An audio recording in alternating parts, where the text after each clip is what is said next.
ஆபிரகாமின் தேவனும் ஈசாக்கின் பயபக்திக்குரியவரும் என்னோடு இராமற் போனால் நீர் இப்பொழுது என்னை வெறுமையாய் அனுப்பிவிட்டிருப்பீர். தேவன் என் சிறுமையையும் என் கை பிரயாசத்தையும் பார்த்து நேற்று ராத்திரி உம்மை கடிந்து கொண்டார் என்று சொன்னான். ஆமென். அல்லேலூயா. ஸ்தோத்திரம். இங்கே யாக்கோப்பு ஒரு காரியத்தை லாபான் இடத்துல சொல்லுகிறான். தேவன் என் பிதாவாகிய தேவன் என் பிதாவின் தேவனாகிய ஆபிரகாமின் தேவனும் ஈசாக்கின் பயபக்திக்குரியவரும் என்னோடு இராம். ஆபிரகாமின் தேவனோ ஈசாக்கின் தேவனோ என்னோடு இராமல் போயிருந்தால் அப்படின்றான். கவனிக்க, என்னோடு. அந்த பெட்டி ஏன் இவ்வளோ கோணையா போகுது? இந்த ஃபர்ஸ்ட் ரோ பாருங்க, ஒருத்தர் பின்னாடி இந்த கிளியராக உட்காந்து பழகிங்க. Price lord. அல்லேலூயா. கொஞ்சம் தள்ளி வரலாம். வாங்க, தள்ளி வாங்க, நீங்களும் தள்ளி வாங்க, கொஞ்சம் உள்ளே வாங்க பாப்போம். ரைட்.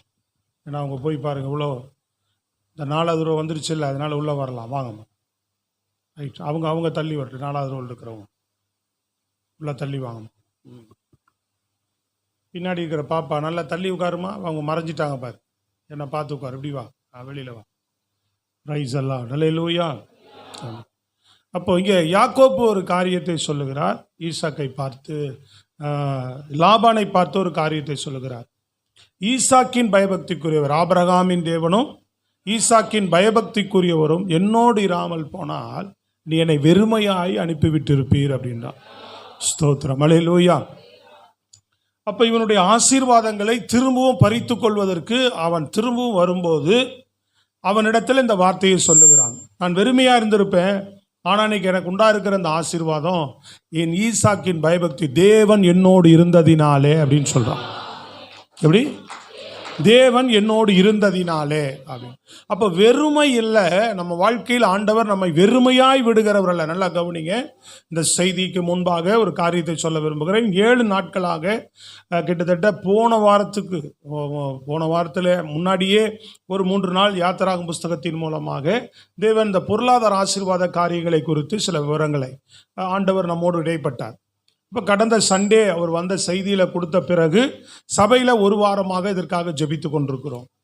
சபையில் இந்த சாபங்கள் நீங்கி, ஏன் சாபம் வந்தது, சாபத்திலிருந்து எப்படி நம்ம விடுதலை ஆகணும், ஆனால் திரும்பவும் இந்த சாபங்கள் நமக்குள்ளே எப்படி நுழையுது, இதுலேருந்து எப்படி நம்ம விடுதலை ஆகணும், புரியுதுங்களா உங்களுக்கு? இதுக்கு என்ன செய்யணும் அப்படின்ற அடிப்படையில் வார்த்தைகளை கொடுத்து தொடர்ந்து ஒரு வாரமாக ஜெபித்து கொண்டு வருகிறோம்.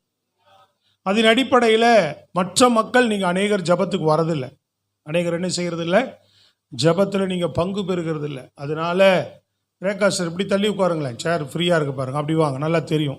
ஃப்ரீயாக அப்படி உட்காருங்க, சரி கவனிங்க.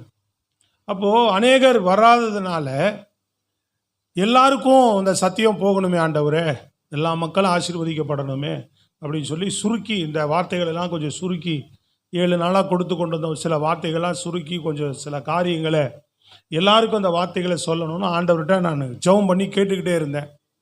அப்போ ஆண்டவர், ஆனால் தேவன் சண்டே செய்தி இல்லையா, அதனால் தேவன் தராத ஒரு வார்த்தையை நம்ம சொல்லக்கூடாது. வேறு ஏதாவது வச்சுருந்தாருன்னா நம்மளா மாம்சத்தில் நுழைச்சிடக்கூடாது. அதனால் ஜெபம் பண்ணி கேட்டுகிட்டே இருந்தேன். நேற்று மதியம் தொடர்ந்து, இல்லாட்டி சில நேரம் ஆயத்தம் பண்ணிவிடுவோம். ஆண்டவர் உறுதியாக பேசியிருந்தாருன்னா ஆயத்தம் பண்ணிவிடுவோம். ஆயத்தம் பண்ணாமல் ஜெபிச்சுட்டே இருந்தேன். நேற்று மதியம் ஜெபிக்கும் போது ஆண்டவர் இந்த வார்த்தையை எனக்கு கொடுத்தார். அப்போ இந்த ஆசீர்வாதத்துக்குரிய காரியங்களை இதில் சொல்லும்படியாக ஆண்டவர் சில விஷயங்களை என்னோடு கூட இடைப்பட்டார். அதை தான் உங்கள் முன்னாடி சொல்கிறேன். நான் அநேகர் பங்கு பெற மாட்டேறீங்க ஜெபத்துக்கு, வாய்ப்பு இருந்தும். சில பேர்லாம் பாருங்கள் 7:30 மணி அப்படிலாம் ஓடி வராங்க வேலையிலேருந்து. சில பேருக்கு உங்களுக்கு தாகம் இல்லை, வரணும், இதை எழும்பணும், ஆண்டவருக்காக எழும்பணும், தேவன் வைத்திருக்கிற ஆசீர்வாதங்களை நம்ம பெறணும்னு அர்ப்பணிப்பு தான் நம்ம வாழ்க்கையை மாற்ற ஆரம்பிக்கும். அந்த அடிப்படையில் இந்த நாளில் ஆண்டவர் பேசும்போது இந்த காரியங்களை எனக்குள்ள ஒரு 3 காரியங்களை உணர்த்தினார். முதல் காரியம், நீங்கள் கூர்ந்து கவனிச்சிங்கன்னா தான் செய்தியினுடைய தன்மை உங்களுக்கு விளங்கும். சொல்கிறது விளங்குதா உங்களுக்கு? Praise the Lord. சரி, அப்போது நம்ம ஆசீர்வதிக்கப்படணும். நம்ம ஆண்டவருக்காக எழும்புகிறோம், தேவனுக்காக பிரகாசிக்கணும். ஆனால் உலக பிரகாரமான ஆசீர்வாதத்தில் சொன்ன மாதிரி வெறுமையாக போயிட்டோம்னு சொன்னால் சாட்சி இல்லாமல் போயிடும். கடன் பிரச்சனை, குறைகள் அப்படின்னு ஒரு காரியங்கள் இருந்துட்டா அது ஒரு சாட்சி இல்லாமல் போயிடும். இல்லையா? அப்போ தேவன் பொருளாதாரத்தையும் நமக்கு ஆசீர்வதிக்க தான் செய்கிறார். Praise the Lord. ஆமாம். அப்போ இங்கே யாக்கோப்பு சொல்லும்போது வெறுமையாய் அப்படின்னு சொல்றான். அப்போ வெறுமையாய் தேவன் நம்மை விடுகிறவர் இல்லை, ஒரு நாளும் நிரம்பி நம்மை நிறைவாய் நடத்துகிற தேவன் தான் நம்முடைய ஆண்டவர். நிறைவாய் நம்மை ஆசீர்வதிக்கிறவர் தான் நம்முடைய கர்த்தர். வெறுமையாய் விட்டுற மாட்டார். அப்போ அவ தான் சொல்றான், நீ வெறுமையாக அனுப்பி விட்டிருப்பீர், என் தேவன் என்னோடு கூட இராமல் போனால் அப்படின்றான். அப்போ யாக்கோபை பொறுத்தளவுக்கு நல்லா கவனிங்க. ஆண்டவர் அவனுக்கு ஆசீர்வாதத்தை, ஆபிரகாமுகிட்ட இருந்த ஆசீர்வாதம், ஈசாக்கின் மேலே வைத்த ஆசீர்வாதம், யாக்கோபின் மேலேயே அந்த ஆசீர்வாதத்தை வைத்தார் ஆண்டவர். யாக்கோபு மேலே ஆண்டவர் என்ன செய்தார்? அந்த ஆசீர்வாதத்தை வைத்தார். நீ என்ன செய்வ? ஆசீர்வாதமா இருப்ப அப்படின்ற ஆசீர்வாதம் அப்படியே தலைமுறை தாண்டி வந்துட்டே இருக்கு. அப்போ இவன் ஆசீர்வதிக்கப்பட்ட பாத்திரம் தான். யாரு? யாக்கோபு. அவன் ஆசீர்வாதத்துக்குரியவன், ஆசீர்வாதத்தை தேவனிடத்துல பெற்றுக்கொண்டவன். ஆனா இவனுக்கு எங்க பிரச்சனை வருது? ஏன் இவன் ஆசீர்வாதத்துக்கு தடை வருது? 20 வருஷம் ஆயிடுச்சு இவன் ஆசீர்வாதம் பெறுவதற்கு. எத்தனை வருஷம்? 20 வருஷம் கழிச்சு தான் இந்த ஆசீர்வாதத்தை பெறுகிறான். அதுக்கு நீங்க ஒரு வசனத்தை நான் வாசிக்கிறேன், கவனிங்க, எடுத்து வாசிங்க. நாட்டி ஆதியா 30:30 வாசிங்க. நான் வருமுன்னே உமக்கு இருந்தது கொஞ்சம், நான் வரும்போது உனக்கு இருந்தது கொஞ்சம், நான் வந்த பின் கர்த்தர் உம்மை ஆசீர்வதித்ததினால் அது மிகவும் பெருகி இருக்கிறது. இனி நான் என் குடும்பத்துக்கு சம்பாத்தியம் பண்ணுவது எப்போது என்றான். இந்த அறிவு எத்தனை வருஷம் கழிச்சு வருது அவனுக்கு? 20 வருஷம் கழிச்சு அவனுக்கு வருது. அப்போ போகும்போது என்ன பண்ணிட்டான் இவன்? போகும்போது அவங்க மாமாட்ட போகும்போது போயிட்டு பொண்ணை பார்த்து கேட்டு கல்யாணம் பண்ணிட்டு வாடான்னு தான் ஆண்டவர் சொன்னார். அவங்க அப்பா சொல்லி விட்டார். இவன் போய் என்ன பண்ணிட்டான்? நான் ராகேலுக்காக, அவன் போனவன் மூத்த மகள் ஒரு பொண்ணை அப்பா கட்டிக்கு போய் சொன்னார்னா அவன் ஆண்டவர் எதை நடத்துறாரோ கல்யாணம் பண்ணிட்டு வந்திருக்கணும். இவன் போனோன்னு ராகேல் மேலே ஆசைப்பட்டான். அதனால எனக்கு ராகேலை கொடுங்க, நான் 7 வருஷம் வேலை செய்கிறேன்ட்டான். உங்களுக்கு 7 வருஷம் இவனா ஒப்பு கொடுத்துட்டான். அதை இவன் 7 வருஷம் செய்கிற வேலையும் இவனோட இதையும் பார்த்து இப்போ அவங்க மாமா என்ன பண்ணிட்டான்? 7 வருஷம் முடிஞ்சோன்னு இவனை வஞ்சிச்சிட்டான். இவன் தொடர்ந்து தனக்கு வேணும் என்பதற்காக வஞ்சகமாக இன்னொரு 7 வருஷம் வேலை வாங்கிட்டான் அவங்ககிட்ட. இன்னொரு பொண்ணை மாற்றி கொடுத்து இன்னொரு இந்த ராகேலுக்காக இன்னொரு 7 வருஷம் வேலை செய். 14 வருஷம் போயிடுச்சு. மறுபடியும் 6 வருஷம் அந்த சம்பளம் தர, அது தர, இது தரேன்னு சொல்லி இன்னொரு 6 வருஷம் போட்டு 20 வருஷம் ஆக்கிட்டான். அப்போ 20 வருஷமா இவனே ஒரு நோக்கம் இல்லாமல் வேலை செஞ்சுட்டு இருக்கிறான். ஏதோ போனோம், அந்த பொண்ணுக்காக 7 வருஷம், இந்த பொண்ணுக்காக 7 வருஷம், இதுக்கு அப்படி இப்படின்னு இப்படியே போச்சு. அப்போ இப்போதான் அவனுக்கு ஒரு அறிவு வருது, இப்போதான் அவனுக்கு ஒரு தெளிவு வருது. என் குடும்பத்துக்கு நான் சம்பாத்தியம் பண்ணுவது எப்போது? இவனுக்கு தெளிவு வந்ததுக்கு அப்புறம் தான் ஆண்டவரே அவனோடு பேசுறாரு. 20 வருஷம் அவனோடு பேசல. நல்லா கவனிங்க. அநேகரை தேவன் உங்களுக்கு ஒரு ஆசீர்வாதம் வேணும்னா நீங்க முதல்ல நீங்க தெளிவாகணும். நீங்க முதல்ல விரும்பணும் ஆசீர்வாதத்தை. நிறைய பேர் எதுக்கு சம்பாதிக்கிறோம் அப்படின்னு நோக்கம் இல்லாம வேலைக்கு ஓடிட்டு இருக்கிறோம், நோக்கம் இல்லாம சம்பாதிக்கிறோம். போறோம், ஏதோ சம்பாதிக்கிறேன், குடும்பத்துக்கு என் தேவை என்ன, என் பட்ஜெட் என்னன்னே உங்களுக்கு முதல்ல தெரியாது. நிறைய பேருக்கு குடும்ப பட்ஜெட் மாசம் என்ன ஆகுது, செலவு என்ன ஆகுதுன்னே நீங்க தெரியாம நிறைய பேர் ஓடிட்டு இருக்கிறோம். ஏன்னா எனக்கு என்ன வருதோ வச்சு எப்படியா சமாளிச்சுக்கிறேன், அப்படிதான் போறோம். என் வாடகை இவ்வளோ, புரியுதுங்களா? மாசம் வீட்டு செலவுக்கு இவ்வளோ ஆகும், வெளியில போக்குவரத்து செலவுக்கு இவ்வளோ ஆகும், காணிக்கை எவ்வளோ கொடுக்குறோம், கர்த்தருக்கு தரணும், புரியுதுங்களா உங்களுக்கு? அப்புறம் சில காரியங்கள், சில விஷயங்கள், அடுத்தது நல்லது கெட்டதுக்கு வேணும்னா வேணும். அப்போ மாசம் எனக்கு இவ்வளோ தேவைப்படுதே, அப்போ என் வருவாய் இவ்வளோதானே இருக்கு. அப்போ ஆண்டவர் நீ எங்களோடு இருக்கிறவர், எங்களை ஆசீர்வதிச்சிருக்கிறீங்களே, இந்த தேவை எனக்கு நிறைவாக வேணும்ப்பா. இது இல்லாதனால நாங்கள் கடன் வாங்குறேன், இங்கே கடன் வாங்குறேன், அங்கே கைமாத்து வாங்குறேன், ஏதேதோ பண்ணுறோம் நம்ம. புரியுதுங்களா உங்களுக்கு? இன்னொன்று நோக்கமே இல்லை. வீட்டில் சில வீட்டுக்காரர் கொண்டு வந்து காசை கொடுத்துட்டு பார்த்துக்கோ அப்படின்ட்டுருவாங்க, ஏதோ ஒன்று செஞ்சுக்கோ அப்படின்ட்டுருவாங்க. இன்னொரு பக்கம் சகோதரிங்க என்ன பண்ணுவாங்க, வீட்டுக்காரே மெயின்டைன் பண்ணுவார், இவ்வளோதான் இருக்குது என்ன பண்ண சொல்கிற அப்படி முடிச்சிருவாங்க வார்த்தையை. அப்போ ஆண்டவர் நம்மை குடும்பத்துக்கு, நம்ம பிள்ளைகளுக்கு நமக்கு வேண்டிய தகுதியானது, தேவையானதை நிறைவாக ஆண்டவர் கொடுக்க விரும்புகிறார். சொல்லுங்களேன். ஆடம்பரமா வாழ்றதுக்கல்ல, ஆடம்பரமா இஷ்டத்துக்கு இது பண்றதுக்காக ஆண்டவர் இல்லை. நமக்கு நிறைவானது, குறைவில்லாமல் நம்ம தேவையை கொடுக்க விரும்புகிறார் முதல்ல. என் பிள்ளைகள் படிப்பு, எதிர்காலம், நல்லது கெட்டது பார்ப்பதற்கு, செலவு செய்வதற்கு, ஒரு நல்ல வீடு இருப்பதற்கு, நல்ல துணிமணி உடுத்துவதற்கு, நல்ல சாப்பாடு சாப்பிடுவதற்கு வேண்டிய ஆசீர்வாதங்களை நமக்கு தருகிறார் ஆண்டவர். நம்ம அதையே செய்யாதபடி நம்ம என்ன செஞ்சுட்டு இருக்கிறோம்? பணங்களை, நோக்கம் சரியில்லை. இப்போ நமக்கு அந்த ஆபிரகாம் இவனை போல 7 வருஷமா ஏதோ போன போக்கல. பிள்ளைகள் கூட நான் காலையில் சொன்னேன், வாலிப தம்பிகளுக்கும் வாலிப பெண்களுக்கு கூட இன்னைக்கு நோக்கம் இல்லாமல் தான் இருக்குது. ஏதோ படிக்கிறேன், படிக்க வைக்கிறாங்க, படிக்கிறேன், வேலை முடிஞ்சோடனே வேலைக்கு போவேன். சோதரம் ஏதோ ஒரு வேலை, என்ன வேலை தருவாங்க, ஏதோ ஒரு வேலை கிடைக்கும். எப்படி என்ன கிடைக்கும்? ஒரு 10,000 15,000 சம்பளம் போனோன்னு கொடுத்துருவான். அதில் முதல் மாதம் ஒரு கம்முன்னு இருப்பான், 2வது மாதம் ஒரு 2.5 லட்ச ரூபா கொடுத்து வண்டி வாங்கிக்குவான். என்ன பண்ணுவான்? 15,000 சம்பளம் வந்தோடனே 1.5 லட்சம் வண்டி, அதுக்கு 5,000 டூ கட்டுவான். அப்புறம் செல்லுக்கு ரீசார்ஜுக்கு வாங்கிக்குவான். அந்த காசை கொண்டு போய் கொடுத்துட்டு அப்புறம் மீதி அவங்க அப்பாட்ட ஒரு 6,000 7,000 மீதும். அதில் பெட்ரோலு காசு, பாக்கெட் மணி காசு சரியா போச்சு. எது? வாய் திறந்து சொல்லுங்க, எது சரியா போச்சு? 15,000 சரியா போச்சு. ஆனால் வீட்டில் 15,000 சம்பாதிக்கிற பேர், வண்டி இருக்குது, செல்லு இருக்குது, அவங்க அப்பா கொஞ்சம் சம்பாதிக்கிறாரு, இன்னும் 4 பேர் சம்பாதிப்பாங்க. சகோதரி இருந்தால் சகோதரிங்க, சகோதரன் இருந்தால் சகோதரன், எல்லாம் வருது, வீட்டில் சாப்பிட்டு வண்டி ஓடுது. நோக்கமே இல்லை, வெம்பாட்டுக்கு போயிட்டே இருப்பான். வண்டி டியூ இன்னும் 3 வருஷம் 4 வருஷம் போட்டு வச்சுருப்பான். 4 வருஷத்துக்கு அதே வேலையில் இருப்பான். விட்டா டியூ கட்ட முடியாது. விட்டா என்னது கட்ட முடியாது? இன்னும் கூத்து, நிறைய பேர் வேலைக்கே போகாமல் வண்டி கேட்குறான். அவங்க அம்மா வருமானம் என்ன, அவங்க அப்பா அம்மா வருமானம் என்னன்னே கேட்கறது கிடையாது. எனக்கு ஏதாவது வண்டி வாங்கி டியூ போட்டு கொடு, எனக்கு வண்டி வேணும் அவ்வளோதான், எனக்கு செல்லு வேணும் அவ்வளோதான்.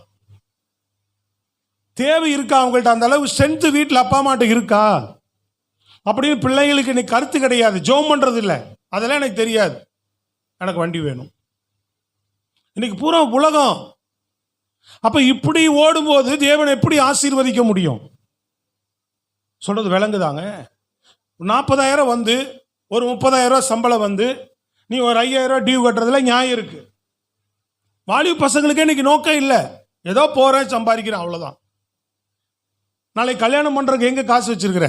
அது எங்கள் அப்பா பார்த்துக்குவார்.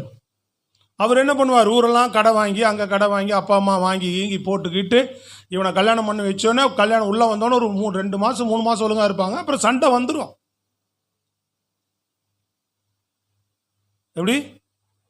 எப்படி வந்துடும்? நீ அதெல்லாம் கற்பனையெல்லாம் பண்ணக்கூடாது. அப்படியே கூடயே பிள்ளைங்க இருப்பாங்கன்ட்டு நீ மரியாதையாக முதல்ல வச்சுட்டா நல்லது. வெளியில் பெற்றோருக்கும் ரொம்ப இல்லை உள்ள சோத்திரம், இன்னும் லேட் ஆகும்.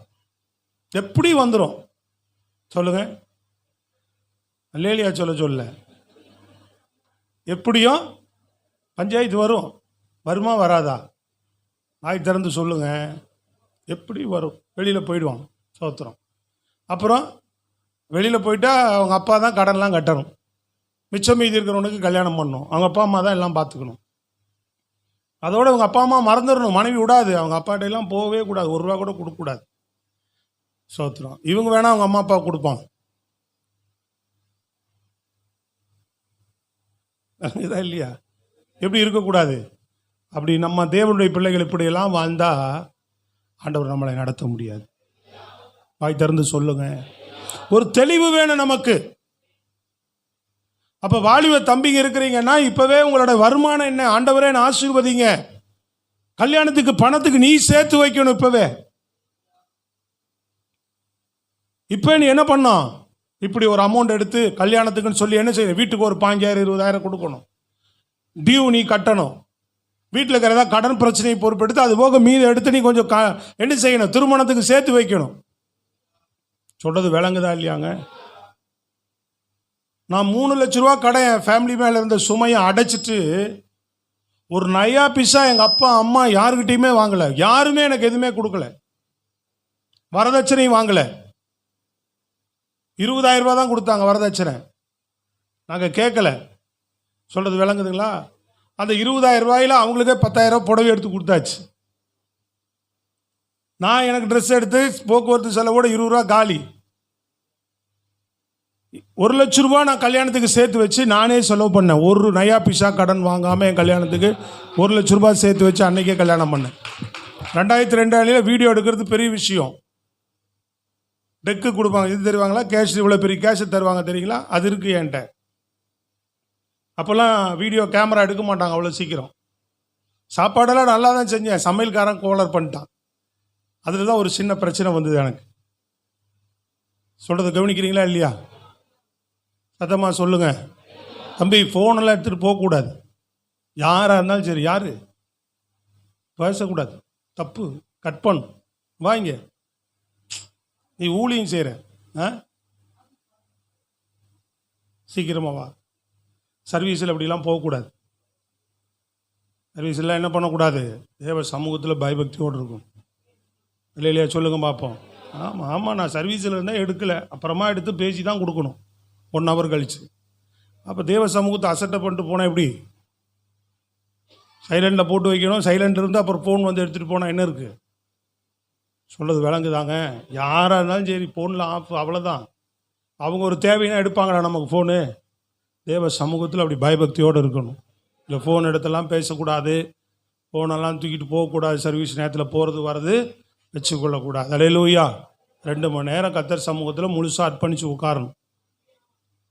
சொல்லுங்க, நல்ல கையை உயர்த்தி. புதுசாக வராங்க, ஏதாவது தெரியாது பண்ணுறாங்கன்னா பரவாயில்ல, தெரிஞ்சு சத்தியத்தை அறிஞ்சு நம்ம அந்த தவிர ஒரு நாள் செய்யக்கூடாது. ஸோ போக மாட்டான் அந்த தம்பி அப்படி இருந்தாலும் முதலே ஒரு தரம் சொல்லிடுறது நல்லது. ஸோ அது வரைக்கும் போனதில்லை, ஆனால் ஒரு தரம் போனோன்னே கேட்டோம் பார்த்தீங்களா, எப்போவுமே அதே மாதிரி தான் இருக்கணும்.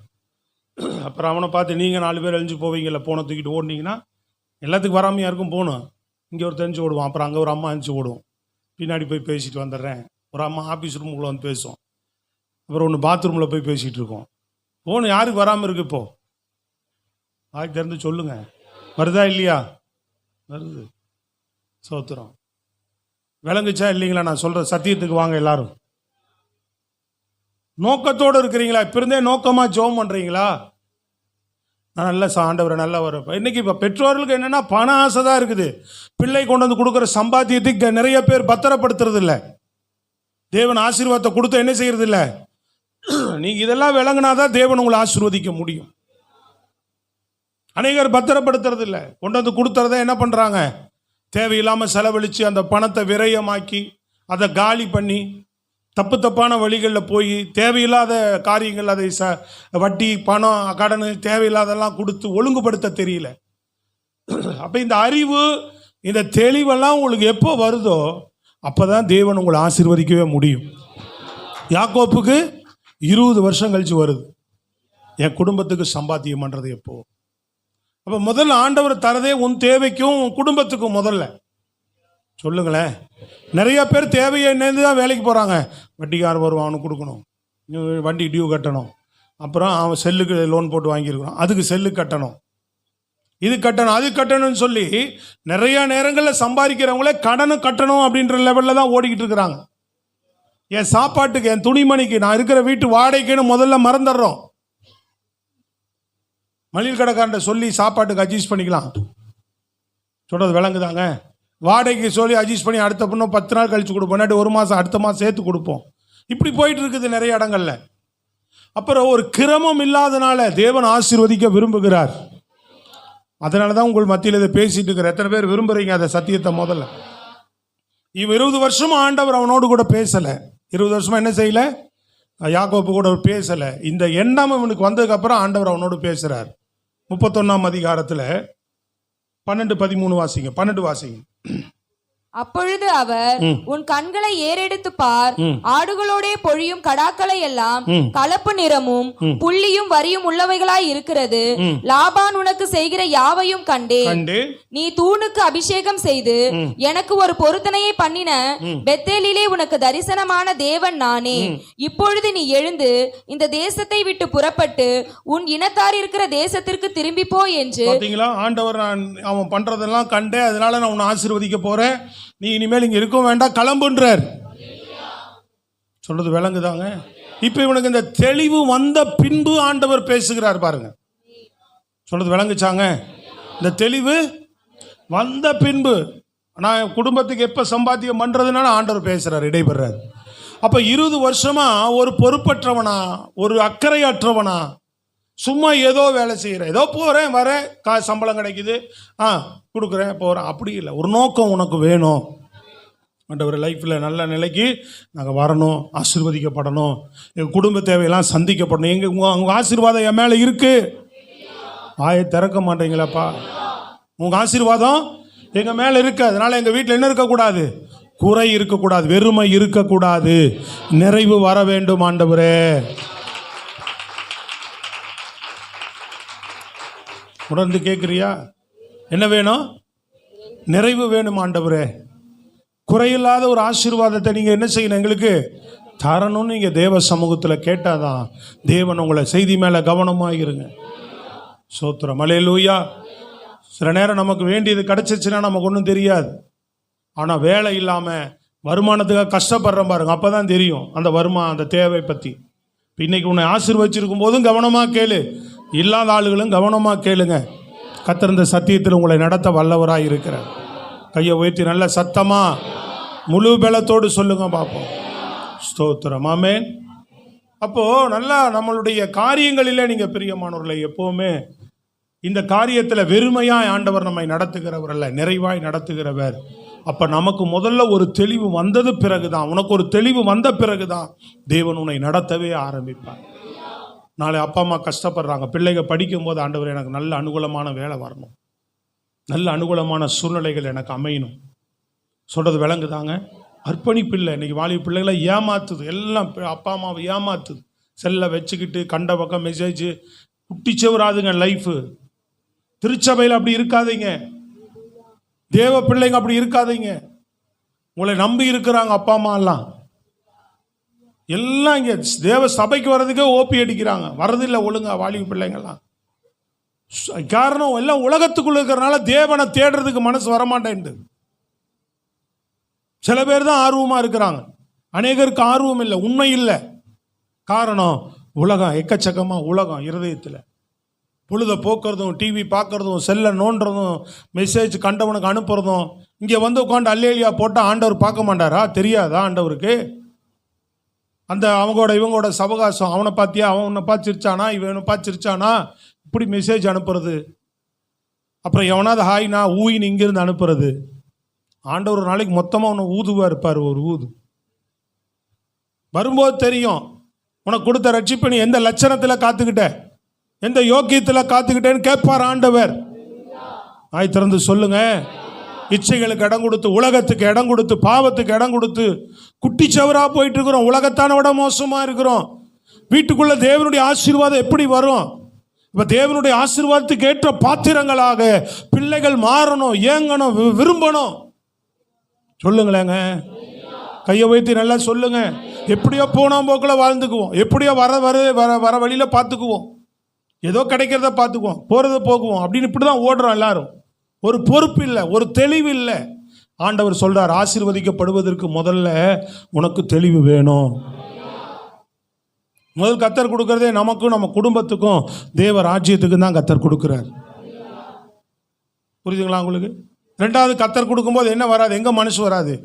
தேவ ராஜ்யத்துக்கு விதைக்கிறதுக்கு வராது. கொடுக்கறதே கர்த்தர் தான். அவருக்கே கொடுக்க நீ யோசனை பண்ணா அவர் எப்படி அவர்கிட்ட இருந்து நீ வாங்க முடியும்? சொல்லுங்களேங்க நல்லா வாய் திறந்து. அதனால் நம்ம சம்பாத்தியத்தை நேற்று கூட சொல்ல, நம்ம சம்பாத்தியம் தேவ சமூகத்தில் சபிக்கப்பட்ட பூமியில் நம்ம ஆசீர்வாதத்தை கொண்டு வந்து ஆண்டவர் பார்த்தார். அதனால தான் ஆபேலை ஏற்றுக்கொண்டார் ஆண்டவர். சபிக்கப்பட்ட பூமியில் தேவனிடத்தில் ஆசீர்வாதத்தை நம்ம அந்த வருமானம் தொடர்ந்து எனக்கு ஆசீர்வாதமாக நிலைச்சிருப்பதுக்கு கர்த்தர் பாதத்தில் கொண்டு வந்து வைக்கணும். அதை கர்த்தர் சமூகத்தில் போல் ஜெபிக்கணும், தேவனுக்கு அதை ஒப்பு கொடுக்கணும். அப்போ தான் நம்ம ஆசீர்வாதம் உண்டாகும். சொல்கிறது எத்தனை பேருக்கு விளங்குது? நல்லா தான் சொல்லுங்களேங்க. ரைஸ் எல்லாம். அப்போது நீங்கள் பாருங்கள், நம்ம வாழ்க்கையில் இந்த தெளிவு உங்களுக்கு முதல்ல வரணும். தம்பிங்கெல்லாம் கவனிக்கணும். இங்கே கேட்டு இப்படியே விட்டு போயிடக்கூடாது. எல்லாரும் உள்ளே எத்தனை வாலிப பசங்க இருக்கிறீங்க, வாலிப பிள்ளைங்க எவ்வளோ பேர் இருக்கிறீங்க. ஏதோ இங்கே கேட்டு போயிடக்கூடாது. பெரியவர்களும் தான். நீங்களும் ஒரு நோக்கம் இல்லாமல் ஏதோ போகிறேன் வரேன் குடும்பம் நடத்துகிறேன் போகிறேன். இல்லை ஆண்டவரே, நிறைவா எங்களை எங்களை வெறுமையானவர்களால் அல்ல, நிறைவானவர்களாக நடத்துங்க. எப்படி நடத்துங்க? என் குடும்பம் நிறைவா, என் கை நிறைவாக இருக்கும். யாபேஸ் யாரையும் பார்க்கல பாருங்க. அவன் வாழ்க்கையில் அவன் குறைவு, அவன் வாழ்க்கையில் அவங்க அம்மா அவனை என்னென்னு வச்சுட்டா பேர் துக்கம்னு வச்சுட்டா, கஷ்டம், பிரச்சனை, தருத்திரம், வறுமை. ஆனா அவன் ஜெபம் பண்றான், என்னை ஆசீர்வதிங்க ஆண்டவரே. ஆண்டவர் கேட்டாரா இல்லையா அவன் ஜெபத்தை? ஏன்னா இஸ்ரவேலின் மொத்த ஜனங்கள் மேல ஆபிரகாமுடைய ஆசீர்வாதம் இருக்கு. இன்றைக்கு கிறிஸ்து இயேசுவின் மேலமா உங்க மூலம் உன் மேல என் மேலே அந்த ஆசீர்வாதம் இருக்கு. ஆசீர்வதிச்சுட்டாருங்க நம்மள. ஐயோ சத்தமே வரலையே. தேவன் என்ன பண்ணிட்டார் நம்மள? நீ கர்த்தருக்குள்ள வந்தோன்னு தேவனுடைய ஆசீர்வாதம் உன்கிட்ட வந்துருச்சு, உன் சிரசில் இருக்கு. நீ உணராதனால, ஒரு தெளிவில்லாதனால தேவன் நடத்த முடியல. யாக்கோப்பையும் நடத்த முடியல. 20 வருஷம் விட்டுட்டார். அவன் தெளிவு வந்ததுக்கு அப்புறம் தான் அவனோட பேசி அவன் ஆசீர்வதிச்சு வெறுமையா அனுப்பல, 2 பரிவாரங்களோடு அவன் அனுப்ப தேவன் வல்லவராய் இருந்தார். எப்படி அனுப்பினார்? 2 பரிவாரம் உள்ள ஆசீர்வாதம். அடுத்த ஒரு காரியத்தை சொல்றேன். ஈசாக்கினுடைய சம்பவத்திலிருந்து 2வது குறிப்பை கவனிங்க. ஆதியாகமம் 26ஆம் அதிகாரம் 12வது வசனத்தை வாசிங்க பாப்போம் வேகமா. ஈசாக்கு அந்த தேசத்தில் விதை விதைத்தான். கர்த்தர் அவனை ஆசீர்வதித்ததினால் அந்த வருஷத்தில் 100 மடங்கு பலன் அடைந்தான். ஆமா, அந்த வருஷத்தில் ஆசீர்வதித்ததினாலே 100 மடங்கு. என்னது கொஞ்சம் சவுண்ட் வை. எப்படி ஆசீர்வதிச்சார் ஆண்டவர்? 100 மடங்கு. ஈசாக்குக்கு சொல்லிட்டாரு, ஆபிரகாம் ஆசீர்வாதம் உன் மேல இருக்குப்பா, நான் உன்னை என்ன பண்ணிட்டேன்? ஆசீர்வதிச்சிட்டேன், நீ இங்கேயே இரு, உன்னை ஆசீர்வதிப்பேனார். அப்போ ஆண்டவர் எவ்வளோ வருமானம் அவனுக்கு, அவன் விதையில், அவன் பலனில் எவ்வளோ முயற்சியில் அவனுக்கு என்ன பலன் கிடக்குது? வாய் திறந்து சொல்லுங்க, என்ன பலன் கிடக்குது? 100 மடங்கு பலன் கிடைக்குது. இந்த பலனை பார்த்த உடனே சத்துரு எரிச்சல் அடைந்து பொறாமை அடைந்து என்ன பண்றான்னு கேட்டீங்கன்னா, அவன் ஆசீர்வாதங்களை தூற்று போடுகிறான், அதாவது கெடுத்து போடுகிறான், தடை செய்கிறான், மூடி போடுகிறான். நல்லா கவனிக்கணும். முதல் குறிப்பு. 2வது குறிப்பு கவனிக்கணும். ஒன்றும் இல்லாதவனுக்கு ஒரு தெளிவு வந்ததுக்கு அப்புறம் வெறுமையா இருந்தவனை கர்த்தர் நிறைவாக்குகிறார். உன் வாழ்க்கையில நிறைவு வந்ததுக்கு பிறகு, ஆசீர்வதிச்சதுக்கு பிறகு சத்துரு எரிச்சல் அடைந்து உன் ஆசீர்வாதத்தை தடை செய்வான். புரியுதுங்களா உங்களுக்கு? முதல்ல நீ ஆசீர்வதிக்கப்படாதபடி நீ வெறுமையாவே இருக்க வச்சிருக்க பாப்பான் உன்னை. அந்த தெளிவுக்குள்ள உன்னை விடவே மாட்டான். நல்லா கவனிக்கணும். ஹலோ, கவனிக்கிறீங்களா? நீ தெளிவான ஒரு நிலைக்குள்ள வர விடவே மாட்டான். வெறுமை ஏதாவது ஒன்று சிக்க வச்சு ஏதாவது ஒன்று மாட்டிக்கோக்கு. இப்போ நம்மளா மாட்டிக்குவோம், போயிட்டு போனோம், ரைட்டு, இப்போ வேற வழி இல்லை, கடனை கட்டணும், அதை பண்ணது தான் பொழப்பு, இதான் வழி, சரி எப்படி போவோம். அப்போ நமக்குள்ள எதனாலும் ஒரு தெளிவு வராமல் உன்னை நடத்த வெறுமையாகவே வச்சிருக்க பார்ப்பான். நீ தெளிவு வந்து ஆசீர்வதிக்கப்பட்ட அப்படின்னா உன் ஆசீர்வாதத்தை கெடுக்கிறதுக்கு அடுத்தது முயற்சி பண்ணுவான். ஈசாக்க தடை பண்றான். ஈசாக்குக்கு ஒரு நம்பிக்கை இருந்தது, தேவன் என்ன ஆசீர்வதிச்சிருக்கிறார். கம்பெனிக்கே போயிட்டான் போல இருக்குது, சாவி தூக்கிட்டு. அப்புறம் எப்படி வந்து திருவிந்து எடுக்க முடியும்?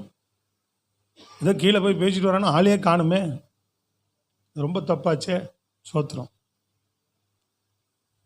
கைசலால் திரும்ப ஜெபம் பண்ணி நைட்டு தான் எடுக்கணும் அவன், பாசம் போட்டு. விளங்குதா உங்களுக்கு?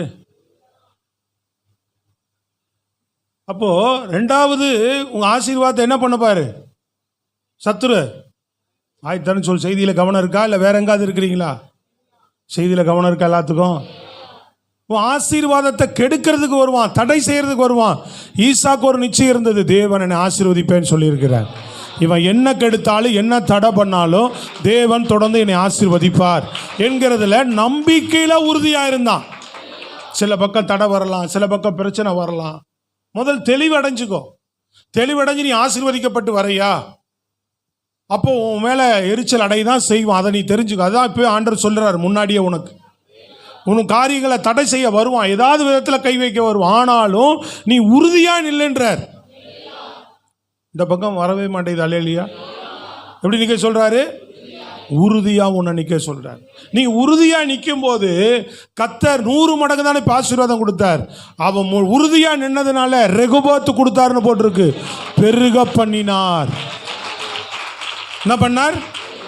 பெருக்கத்தை கொடுத்துட்டார். அடுத்தது நீ உறுதியா நின்னேன்னு சொன்னா 100 மடங்கு இருக்கிறத கர்த்தர் என்ன பண்றார்? இப்போ அவனை 100 மடங்கு தான் பிசாசு கை வச்சதுனால ஆண்டவர் இப்போ 2 மடங்கள்ல 3 மடங்கள்ல பெருக்கத்தை கட்டளையிடுகிறார், ரெகோபோத்தை கட்டளையிடுகிறார் ஆண்டவர்.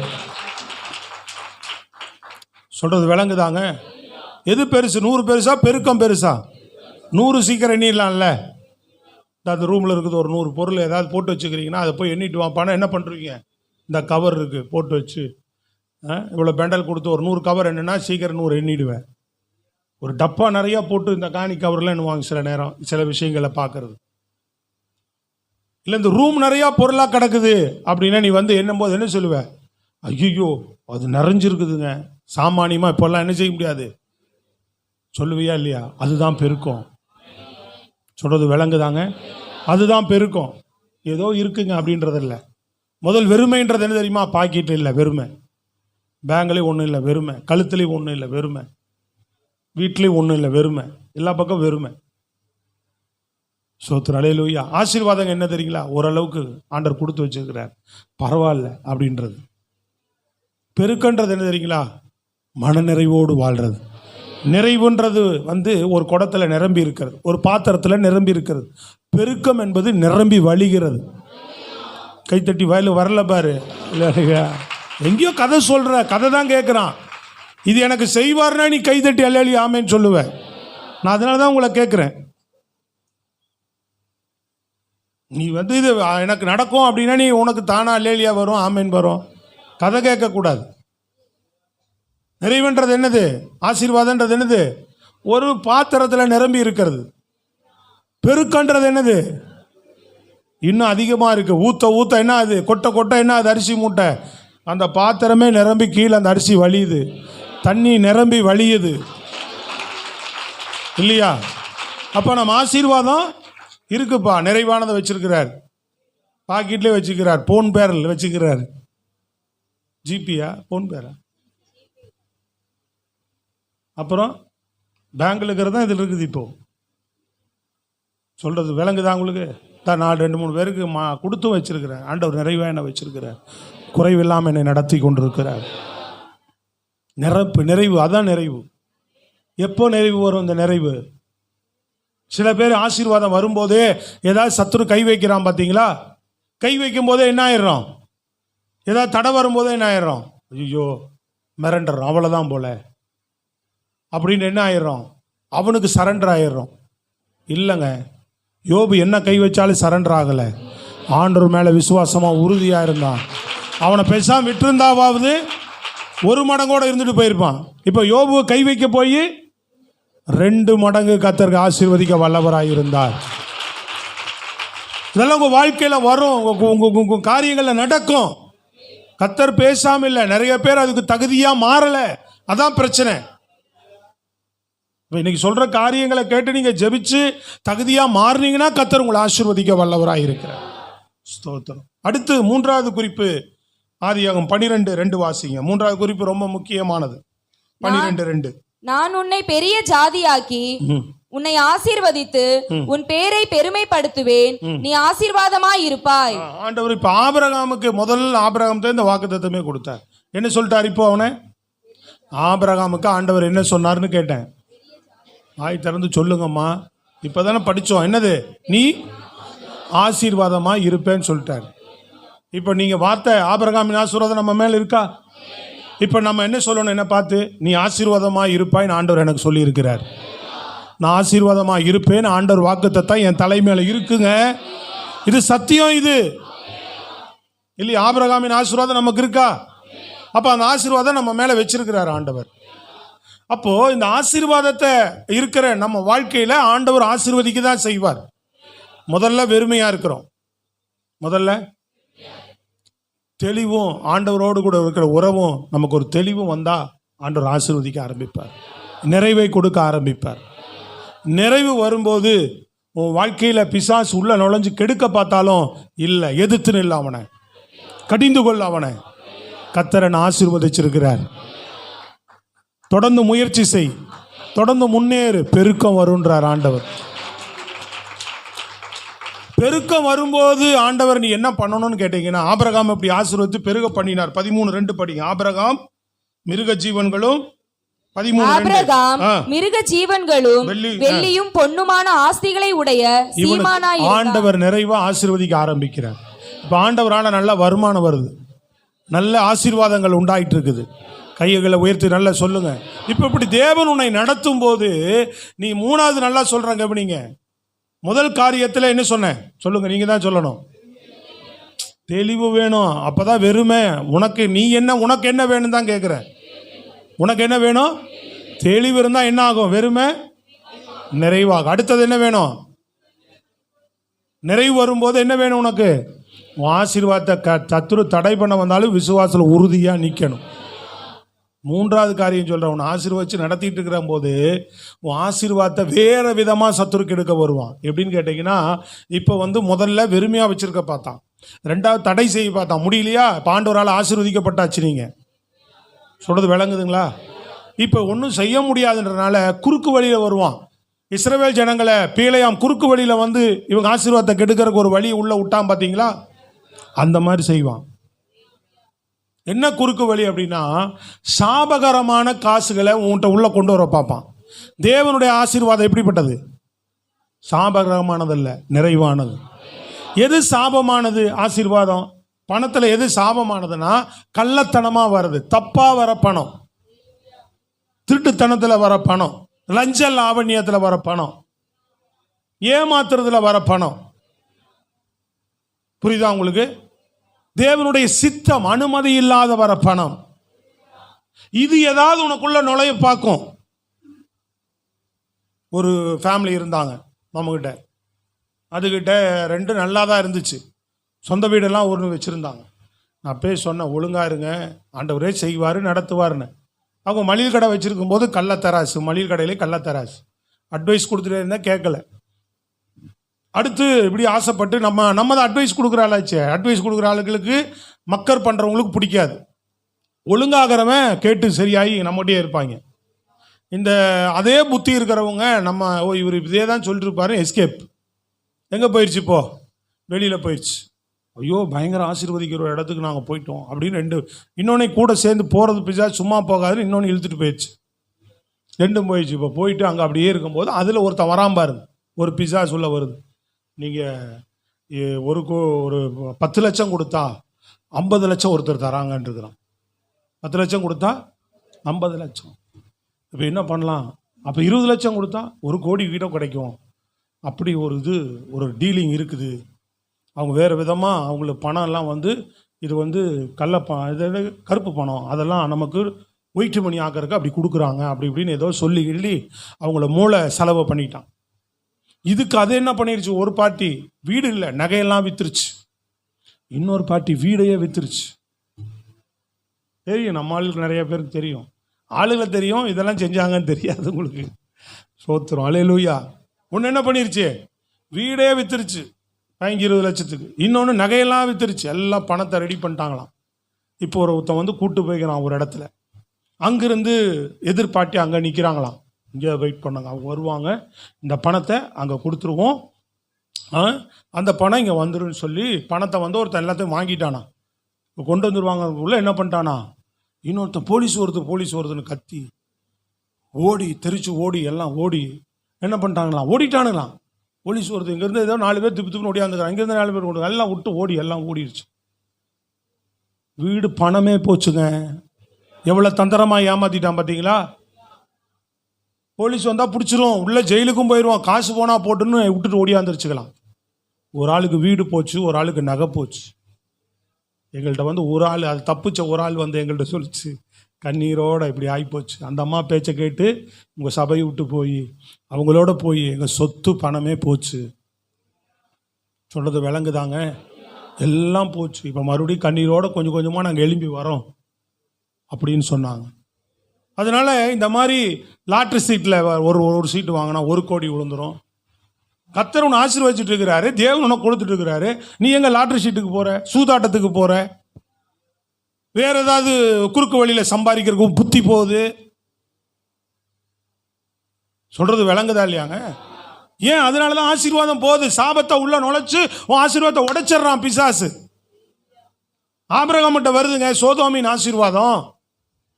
இப்போ சோதோமினுடைய பணத்தை எல்லாம் என்ன செஞ்சிட்டாங்கன்னு கேட்டிங்கன்னா, 14ஆம் அதிகாரத்தில் நீங்கள் பார்த்தீங்கன்னு சொன்னால், ஆதியாகமம் 14ஆம் அதிகாரத்தில் சினேயர் அப்படின்ற ஒரு தேசத்தார், கவனிங்க நான் சொல்கிறேன், சினேயர் தேசத்தார் சோதோமுக்கு எதிராக யுத்தம் பண்ண சோதோமில் இருக்கிற எல்லா ஆசீர்வாதங்கள் அள்ளிட்டு போகும்போது லோத்தையும் கூட்டிகிட்டு போயிட்டாங்க. இது ஆபிரகாமுக்கு தகவல் வருது. அண்ணன் பையன் லோத்து இவனை காப்பாத்துறதுக்காக போறார். யுத்தம் பண்ணி சீனேயர்கிட்ட ஜெயம் எடுத்துட்டார். இப்போ சொத்து அங்கே எல்லாத்தையும் ஏற்கனவே வச்சிருந்ததெல்லாம் சோதோம் ஆசீர்வாதத்தையும் விட்டுட்டு அவன் வச்சிருந்த ஆசீர்வாதங்களை எல்லாம் விட்டுட்டு லோத்தையும் விட்டுட்டு ஓடிட்டான். எல்லாரும் உயிர் பழைச்சா போதும். அப்போ ஆபிரகாம் எல்லா சொத்து பத்தோட லோத்தையும் கூட்டிகிட்டு வந்து சோதோமனுடைய சொத்து பத்தெல்லாம் கொண்டு வந்து வச்சாச்சு. இப்போ லோத்தையும் வச்சாச்சு. லோத்தை கேட்குறாரு, வரையா இங்கே இருந்துறியா? நான் இங்கேயே இருக்கிறேன்டா. சரி ரைட் இருந்துக்கோ. சரி கிளம்புறேங்கும் போது சோதோமின் ராஜா ஒரு வார்த்தை சொல்கிறான் பாருங்க. ஏன்னா ஒரு ராஜா யார் இன்னொருத்தன் வந்து அந்த பணத்தை கைப்பற்றானோ அவனுக்கு தான் அது அதிகாரம். அந்த நாட்களில் யுத்தம் பண்ணி, புரியுதுங்களா உங்களுக்கு? எவன் கைப்பற்றானோ அவனுக்கு தான் அது பூரா உரிமையாயிடும். இப்போ ஆபிரகாம் எல்லாத்தையும் சொந்தமாக்கிட்டாரு. இப்போ ஆபிரகாம் கிட்ட போயிடும், ஆளும் போயிடுவான், பணமும் போயிடுன்றனால சோதோமி ராஜா சொல்றான், ஆபிரகாம் ஆளை எனக்கு கொடுத்துரு, இந்த பணத்தை எல்லாத்தையும் எடுத்துட்டு போயிருன்றான். வாசிங்க அதுல 21. சோதோமின் ராஜா ஆபிராமை நோக்கி, ஜனங்களை எனக்கு தாரும், பொருள்களை நீர் எடுத்துக்கொள்ளும் என்றான். அதற்கு ஆபிரகாம் சோதோமின் ராஜாவை பார்த்து, ஆபிராமை ஐஸ்வர்யவானாக்கினேன் என்று, ஆபிரகாமை ஐஸ்வர்யவானாக்கினேன் என்று நீ சொல்லாதபடி நான் ஒரு சரட்டையாகிலும் பாதரட்சையின் வாரையாகிலும் உமக்கு உண்டானவைகள் யாதொன்றையாகிலும் எடுத்துக்கொள்ளேன் என்று வானத்தையும் பூமியையும் உடையவராகிய உன்னதமான தேவனாகிய கர்த்தருக்கு நேராக என் கையை உயர்த்துகிறேன். அல்லேலூயா சத்தமா சொல்லுங்க பாப்பா. கையை உயர்த்துறாங்க மனுஷன். ஒரு குண்டூசி கூட எடுக்க மாட்டேடா. பாதரட்சியின் வார் ரொம்ப கீழ்த்தரமான பொருள் இல்லையா? அந்த நல்ல பாதரட்சை போட்டு அந்த வார் இறுக்கி கட்டுவாங்க. இப்போ ஷூ கட்டுறோம்ல அந்த மாதிரி, அது கூட நான் எடுக்க மாட்டேன். சொல்றது விளங்குதாங்க? அதை கூட நான் தொட மாட்டேன். கையை உயர்த்துறான் மேல, ஒரு பொருளை கூட நான் தொட மாட்டேன். ஏன்னா சோதம் எதுக்கு உரியது? சபிக்கப்பட்ட பூமிங்க. தேவன் அதை அழிக்க போறார். சாபம் நிறைந்த பூமி. இதுல இருந்து ₹1 நான் எடுக்க மாட்டேன். தேவன் என்னை நிறைவு ஆசீர்வதிச்சிருக்கிறார். எனக்கு எந்த குறை இல்லை. அது போக நீ வந்து என்ன ஆசீர்வதிச்சேன்னு சொல்லாதபடி. எவனாவது உள்ள வந்து பூந்துட்டு என்னாலதான் அவன் பெரிய ஆளானா? என் சபை அனுபவத்தில் நிறைய எனக்கு அனுபவங்கள் சாட்சிகள் உண்டு. கர்த்தர் ஒரு நாள் நான் ஒரு விஷயத்துல ஆண்டவர் கிருபை தான் சொல்லுவேன். நான் கிருபை தான். இல்லையா சொல்லுங்க பார்ப்போம். ஆமா, எல்லாமே கிருபைன்னு தான் சொல்லுவேன் நான். இதுக்குள்ள கூட எத்தனையோ பேர் உள்ள வந்தாங்க. இன்னைக்கு அவங்கெல்லாம் ஊழியத்தில் ஆரம்ப நாட்களில் ஊழியம் தொடங்கும் போது உள்ள வந்தாங்க. நான் சப்போர்ட்டு, இவன் சப்போர்ட் பண்ணுறாது, எப்படி தான் தெரிச்சு ஓடினாங்கன்னு தெரியல. அவங்கெல்லாம் உள்ளே இருந்தாங்கன்னா சொல்லுவாங்க, ஆரம்பத்தில் நாங்கள்லாம் போய் செஞ்சு தான் இன்னைக்கு இப்படி வந்துட்டு இருக்கிறாரு அவர். இன்னைக்கு சும்மா ஒருத்தவங்க கூட நான் சொல்லுவாங்க நாக்கில் பல்லு போட்டு பேச முடியாதுன்ற மாதிரி. சொல்றது விளங்குதாங்க? யாருமே சொல்ல முடியாது இந்த ஊழியத்தை பொறுத்த அளவுக்கு. ஆமாம், யாருமே சொல்ல முடியாது. முழுக்க கர்த்தர் தான் நடத்திட்டு வர்றாரு. ஒருத்தரும் சொல்ல முடியாது. ஆமாம், தலைமை சபையிலிருந்தும் ஒரு விசுவாசி நான் கூப்பிட்டுக்கலைங்க. அங்கிருந்தும் மாதமான சம்பளமான வாங்கி கொள்ளலை. அல்லேலூயா. ஆமாம், கர்த்தர் ஜெப பிரேயர் தொடங்கி இங்கிருந்து வந்த ஆத்துமாக்கள் மூலமாக தான் எல்லா காரியங்களையும் கர்த்தர் இது வரைக்கும் செஞ்சுட்டு வருகிறார். அதனால யாருமே எந்த விஷயத்திலையுமே சொல்ல முடியாது. கர்த்தர் அப்படி நடத்துகிறார். அல்லேலூயா சொல்லுங்க. அப்படி குறுக்கு வழியில வரக்கூடாது. உனக்கு ஆசீர்வாதம் வேற அவன் இவன் நாளைக்கு சொல்லக்கூடிய அப்படிப்பட்ட ஆளுக்கு தான் வந்ததெல்லாம் உள்ள. ஆண்டவர் அனுமதிக்கல பாருங்க. ஓட்டு தாக்கி அனுப்பினார் பார்த்துங்க ஒருத்தரையும். சோத்திரம் அல்லேலூயா. எனக்கு ஆச்சரியமா இருக்கும். எனக்கு இப்படி போயிட்டாங்களே, உதவி செய்ய வந்தாங்களே, இந்த மாதிரி ஆகிப்போச்சே நினைப்பேன் நான்.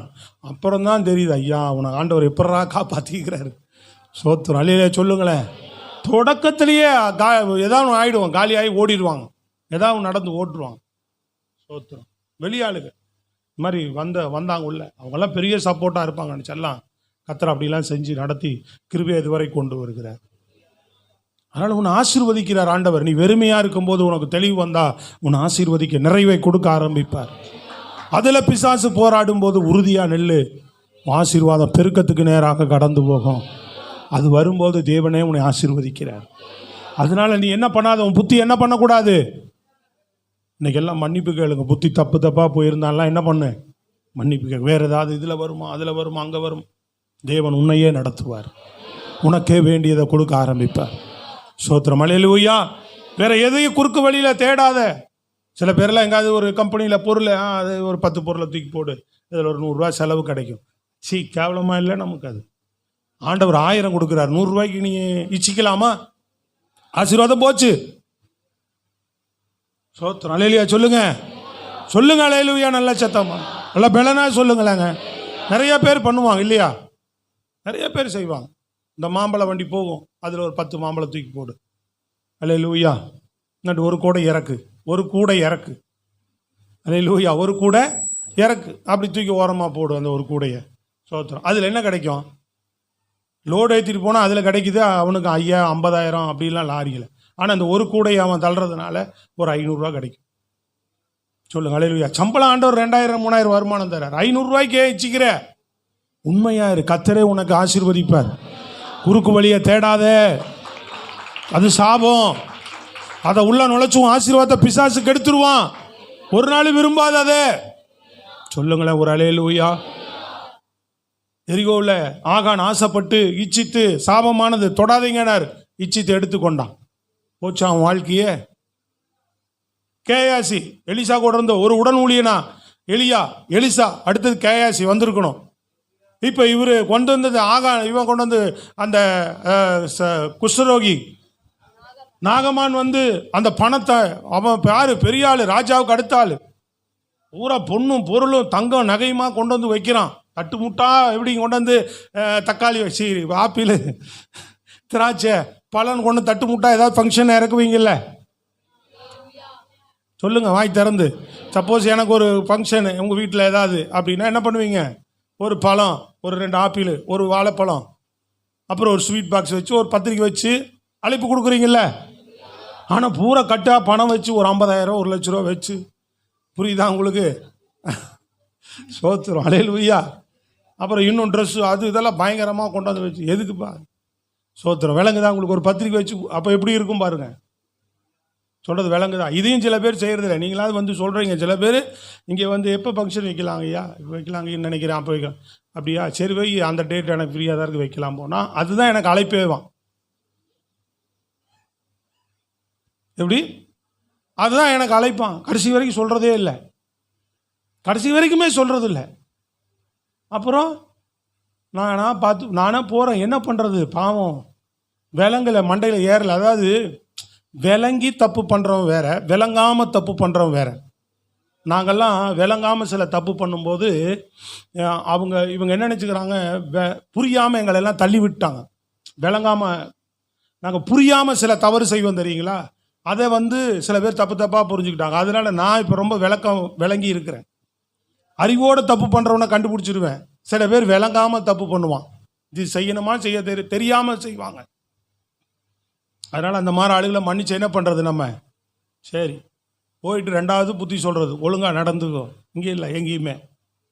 அல்லேலூயா சொல்லுங்க பாப்பா. எல்லாரும் இல்லை, 1 2 கேஸுக்கு இந்த மாதிரி இருக்குது. விளங்கணும், தெரியணும்ல நமக்கு. சொல்லுங்க வாய் திறந்து. அவன் ஆசீர்வதிக்கப்பட்டவனு போயிடல பாருங்க. ஊழியக்காரனை வந்து பார்க்கணும், ஊழியர்கிட்ட சொல்லிட்டு போகணும் அப்படின்னு என்ன பண்ணுறான்? ஒரு குஷ்டரோகி வந்த மாதிரி இந்த நாகமான் திரும்பி வந்து சும்மா தட்டு முட்டா இறக்கி வைக்கிறார். எல்லாம் என்ன இருக்குது?